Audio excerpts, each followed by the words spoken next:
Alors, j'ai oublié de le dire à Florian, mais vous pouvez enlever votre masque quand vous êtes sur scène. Mais Ok. voilà, si tu peux le garder ou l'enlever comme tu veux. Alors, donc toi, tu t'appelles donc Mathieu Mulot et Oui. tu es biostatisticien. Oui. Alors, ça consiste en quoi? Euh, Ça consiste à choper des données, à essayer de raconter une histoire avec et de les présenter de façon pas trop chiante. Parce que moi, la statistique, En gros. dans l'année et demie qui vient de s'écouler, j'ai l'impression qu'on fait des nuages de points, on met un trait au milieu et après, on se bat. Oui, ça c'est le théorème de Joachimson-Forget. On peut faire une régression à 3 points. Et il n'est pas du tout statisticien, c'est pour ça qu'il se permet ce genre de choses. Ouais. D'accord. Du coup. Et là, tu vas donc nous expliquer comment fait-on ou ne fait-on pas une méta-analyse. Oui, avec des beaux exemples du sud de la France. Parfait. Eh bien, je te laisse. Ok, bonjour. Alors, bon, peut-être que je vais rater avec ce truc-là, on va voir. Donc du coup, je m'appelle Mathieu Mulot, je suis enseignant-chercheur à l'université de Neuchâtel en Suisse. Et puis pendant le Covid, j'ai coécrit avec Thibaut Fiolet cette fameuse méta-analyse qui a été publiée l'an dernier, qui montrait l'inefficacité de l'hydroxychloroquine et de l'azithromycine pour soigner le Covid. Donc je vais vous présenter comment on fait ou comment on ne fait pas une méta-analyse. Et on va commencer par... donc l'objectif pour moi, c'est qu'à la fin de cette présentation, vous sachiez comment ça se construit une méta-analyse, qu'est-ce qu'on peut faire et qu'est-ce qu'on ne peut pas faire pour la construire. Et ce qu'on va commencer par faire, c'est déjà présenter ce que c'est une méta-analyse. C'est bien de définir l'objet sur lequel on travaille quand même. Donc une méta-analyse, pourquoi on en fait toute l'année qui s'est écoulée, on a beaucoup eu ce genre de débat très animé, notamment peut-être le dimanche dans les repas de famille, avec le tonton un peu conspi qui disait « mais ici, il y a ce traitement précoce qui marche pour soigner le Covid », et puis l'autre qui répondait « mais non, ça marche pas », et l'autre qui répond « mais si, ça marche, j'ai vu cet article », et l'autre qui dit « mais non, ça marche pas parce que moi j'ai vu cet article », et finalement la réalité c'est quoi? On ne sait pas trop. En fait, ce qui se passe, c'est que quand on teste un médicament, une nouvelle molécule pour soigner une maladie, eh bien, il y a une partie de la littérature, des publications scientifiques qui vont conclure à un certain effet du médicament. Ils vont dire que le médicament marche, par exemple. Et puis une partie de la littérature qui va dire que non, ce médicament ne marche pas. Et cette différence de conclusion des études sont dues à différents biais, à différentes façons d'analyser, différentes populations d'études, etc. Et en réalité, ce qu'on considère, c'est que euh, la réalité de l'efficacité du traitement, elle est contenue dans l'ensemble de ces études-là. C'est ce que j'ai représenté par le carré gris. Et ce qu'on va essayer de faire avec la méta-analyse, c'est de choper cette réalité et de la rentrer dans une seule étude, un seul article qui est la méta-analyse. Donc l'objet de la méta-analyse, c'est de faire une synthèse de toute la littérature à propos d'un sujet. Donc c'est quelque chose que Florian a montré avant. La méta-analyse, ça répond à des règles précises. Ici, je vous montre le Cochrane Handbook for Systematic Reviews of Interventions. Donc c'est pour faire des méta-analyses dans le milieu médical plutôt. C'est un bouquin qui fait 700 pages et qui donne toutes les conditions, les règles méthodologiques qu'il faut suivre. Donc c'est pas du tout quelque chose qu'on peut faire à la légère et je vais vous montrer pourquoi on ne peut pas le faire à la légère. Donc la Cochrane, c'est un organisme qui est à but non lucratif, qui est composé de chercheurs et de personnel médical et qui a pour objet de faire de la meilleure science, de meilleures études médicales. Alors, la première étape qu'on doit faire quand on veut faire une méta-analyse, c'est de définir une question de recherche. Alors, qu'est-ce que ça veut dire définir une question de recherche? Par exemple, dans ce beau tableau donc, qui est issu de la méta-analyse que Florian a exposé tout à l'heure, publiée par l'IHU, on voit, donc c'est peut-être pas très lisible, mais je vous ai mis le sous-texte en dessous. Donc eux, ils ont pris toutes les études qui rapportaient un effet soit sur le taux d'hospitalisation, la durée de la toux, la durée de la fièvre, le compte de lymphocytes, le compte de CRP, les interleukines, les scans thoraciques, la mort, le transfert en soins intensifs, la ventilation, enfin bon, voilà. Puis ils ont fait une moyenne de tout ça. Donc ils disent par exemple, je sais pas, l'hydroxychloroquine, ça améliore de 50% sur les décès, ça améliore de 10% sur les CRP, donc on va dire que l'effet moyen c'est 30%. Donc ils ont fait vraiment ce qu'on dit de ne pas faire aux enfants, c'est-à-dire de mélanger des pommes et des poires. Donc il faut qu'on se pose une question précise. Une méta-analyse, on va dire par exemple, on va travailler seulement sur le taux d'hospitalisation, ou seulement sur la mortalité, ou seulement sur le transfert en soins intensifs, etc. Donc d'abord on choisit une question, ensuite on définit une stratégie.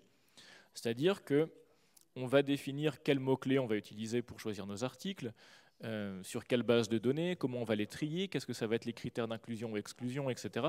On va définir vraiment toute une procédure, un protocole, et ce qui est très important, en plus de définir ce protocole, c'est de le déposer sur une base de données en ligne qui s'appelle Prospero.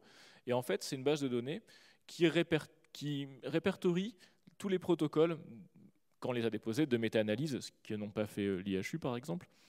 Mais ce que ça permet de faire, c'est que, je vais vous montrer un exemple tout bête. Ici, c'est une méta-analyse que j'ai coécrit encore avec Thibaut Fiolet, Mathieu Rebaud, etc.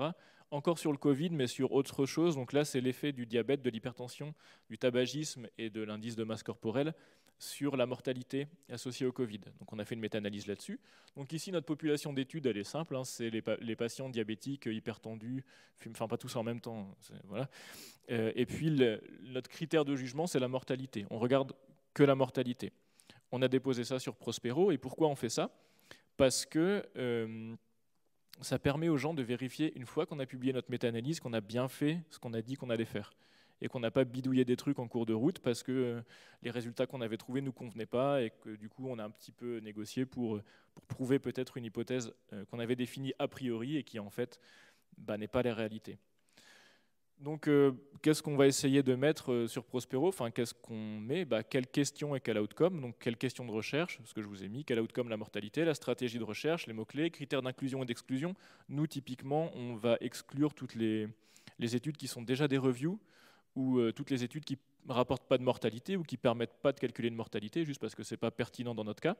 La population cible, les variables d'études, comment on identifie les biais, quelles sont les stratégies d'analyse mathématique derrière. Donc finalement, c'est assez simple, mais c'est important de le faire. Et puis, une fois qu'on a fait ça, finalement, on n'a plus qu'à conduire la recherche et la documenter. Parce qu'il ne s'agit pas de seulement aller chercher les papiers et puis dire, voilà, on a trouvé ça en donnant une synthèse. Non. Il faut qu'on documente toutes les étapes de recherche il faut qu'on documente toutes les étapes de notre recherche. Donc ici, on voit qu'en haut, on a ces différentes bases de données, donc PubMed, Web of Science, etc. Ce sont des bases de données. On dit à chaque fois combien d'articles on a trouvé sur cette base de données avec les mots-clés qu'on a utilisés, combien ça fait au total, combien d'articles en double on a viré, combien il en reste, combien d'articles on a inclus, et puis on explique pourquoi on a exclu certains abstracts.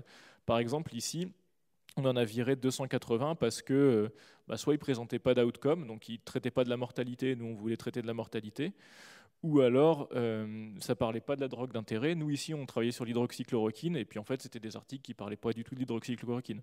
Donc c'était juste des articles pas pertinents, on les vire et on explique ça dans ce type de diagramme qui s'appelle un flowchart Prisma.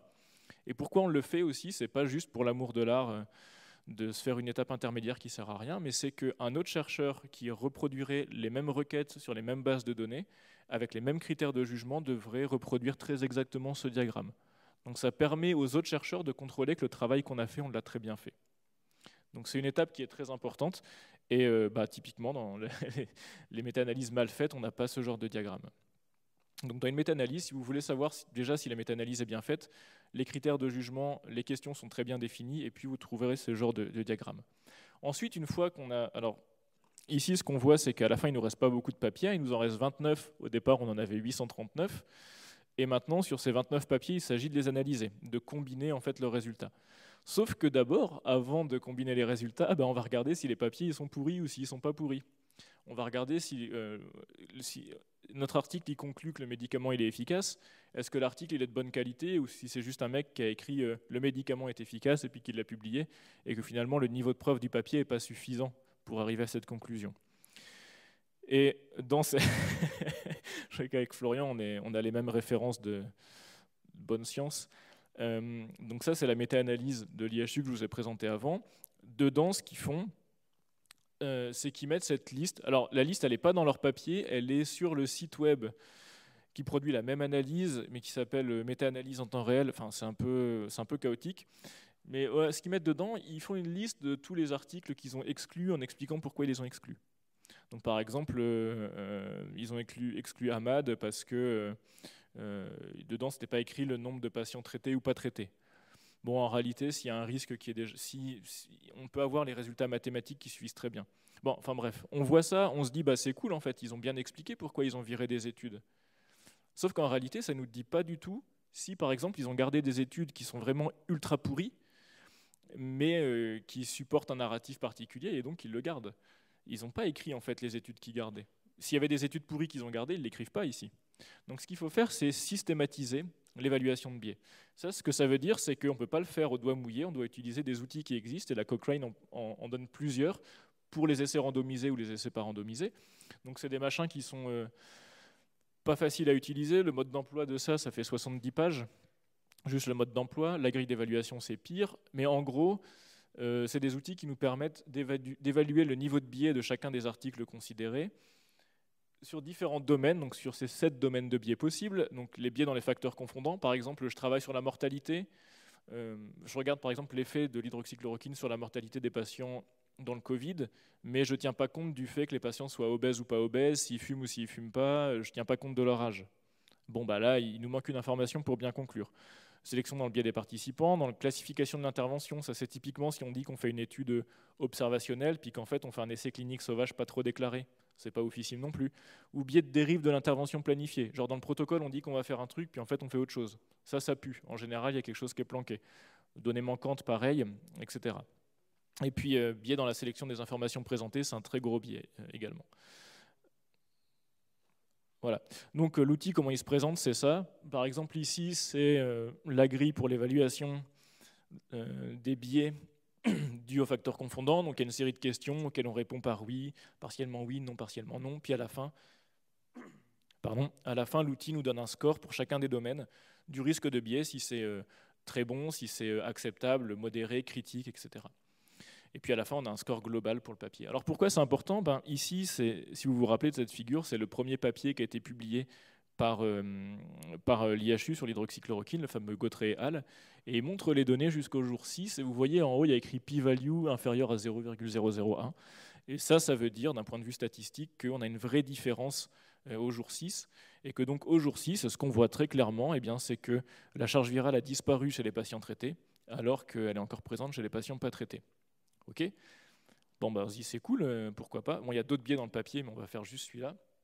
Quand on regarde le protocole qui a été déposé sur les bases de données avant, donc tous les essais cliniques en France doivent être déposés sur des bases particulières. On regarde ici, eux, ils avaient prévu de donner les données au jour 1, jour 4, jour 7 et jour 14. Ok ? Dans leur papier, ils montrent qu'au jour 6. Donc ce qui s'est passé, c'est qu'il y a des mecs qui ont écrit des lettres à l'éditeur tout de suite dès que l'article Gautrey est sorti. Il y a eu de la rétention, donc les lettres et les réponses ont été publiées avec 1 an de retard. Et dans la réponse, en fait, Didier Raoult et son équipe, ils publient cette table où d'un coup, ils donnent les données au jour 7. Et en fait, ce qu'on voit, c'est qu'au jour 7, c'est plus significatif du tout. Donc s'ils avaient publié les données au jour 7, ils n'auraient pas pu conclure à l'efficacité de leur traitement.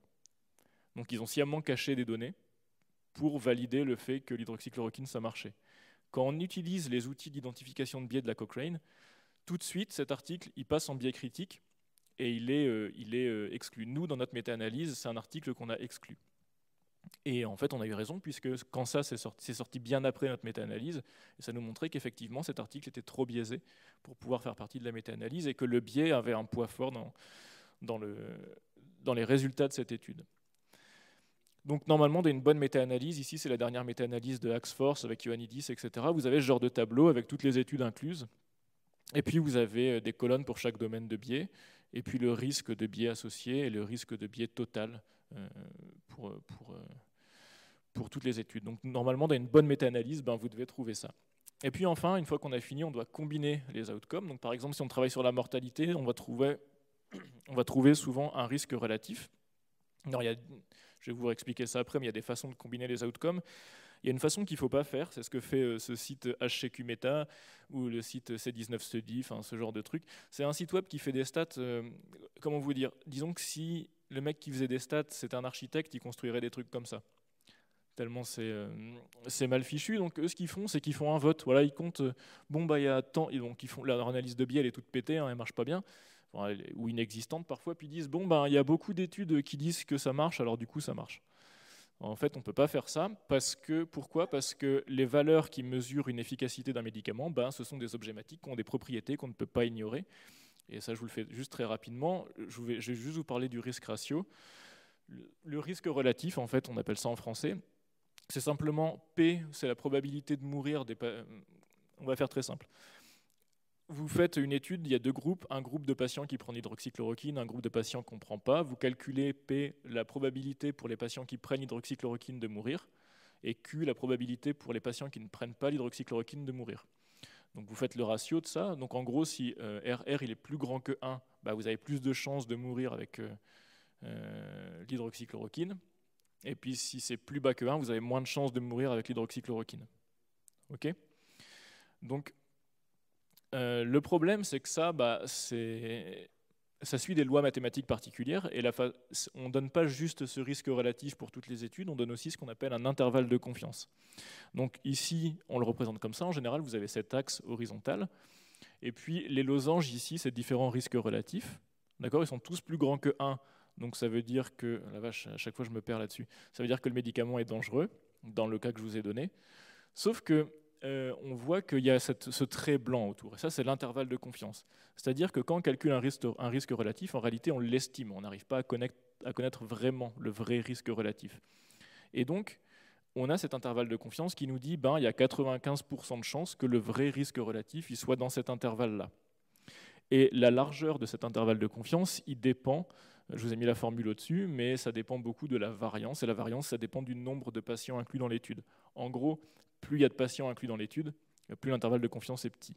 Et ce qu'on dit, c'est que si la valeur 1 elle est comprise dans cet intervalle de confiance, on ne peut pas conclure qu'il y a un effet, parce qu'on ne peut pas exclure que la vraie valeur du risque relatif ce soit 1, et que donc il y ait autant de risques de mourir quand on prend de l'hydroxychloroquine que quand on n'en prend pas.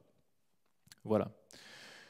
Et donc ensuite on les combine. Alors on pourrait dire on va prendre tous les risques relatifs qui sont dans les études qui vont bien, et on pourrait juste faire la moyenne de tous les risques relatifs. Donc si on faisait juste une moyenne normale, on ferait comme ça, 1 plus 1,50, on diviserait par 2 et blam, on aurait notre risque relatif, donc ça ferait 1,25.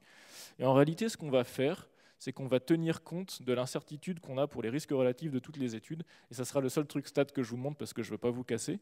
Mais ce qu'on va faire, c'est qu'on va pondérer, on va calculer une moyenne pondérée. Et une moyenne pondérée, ça veut dire qu'on va calculer une moyenne, sauf qu'on ne va juste pas donner la même importance aux valeurs en fonction d'un poids. Et là, le poids, on va le calculer en fonction de la variance. Donc plus les variances rapportées sont grandes, moins l'article va avoir de poids. Et typiquement, c'est quelque chose qu'on pourrait calculer comme ça. Enfin, on s'en fout. Voilà. On va arriver là plutôt. Mais voilà, juste pour vous dire que même une fois qu'on a les mesures donc une fois qu'on a fait toutes ces étapes très longues, méthodologiques, pour arriver jusqu'à nos résultats, même d'un point de vue mathématique, on ne peut pas juste faire des moyennes toutes bêtes. Il y a des outils mathématiques très performants qu'on doit utiliser pour combiner ces outcomes. Et on ne peut pas le faire au doigt mouillé, on ne peut pas le faire... il y a différents types d'outcomes qu'on ne peut pas comparer, qu'on peut pas combiner toujours ensemble. Ça fait l'objet de cours plutôt de biostatistique, donc je ne vais pas vous le présenter là.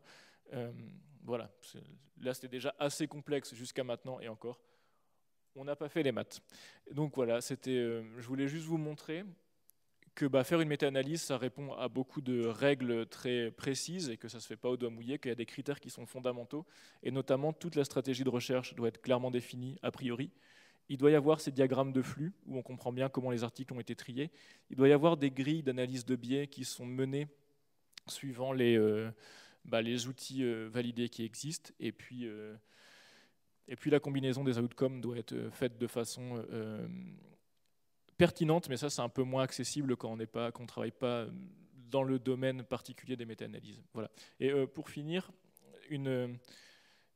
j'avais fait plus ou moins cette présentation, mais sur une vidéo de 45 minutes, donc là j'ai bien condensé.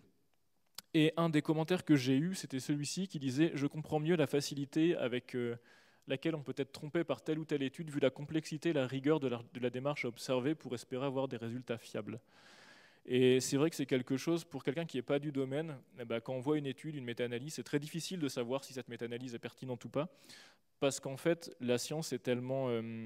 la méthode scientifique qu'on utilise en méta-analyse est parfois tellement fine que c'est très facile de manipuler.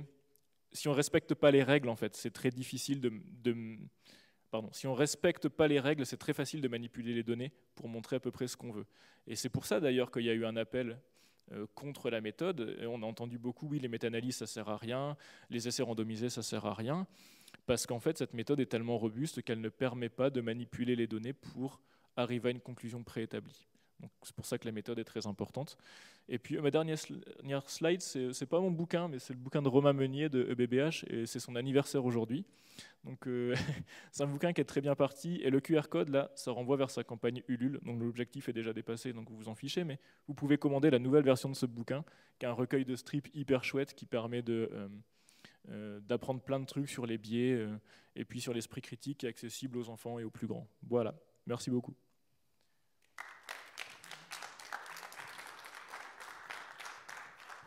Merci beaucoup Mathieu. Donc du coup, toi, on rappelle que ta propre chaîne YouTube, c'est... Le biostatisticien, c'est facile à dire. Je n'essaierai pas. Le biostatisticien, là je l'ai dit.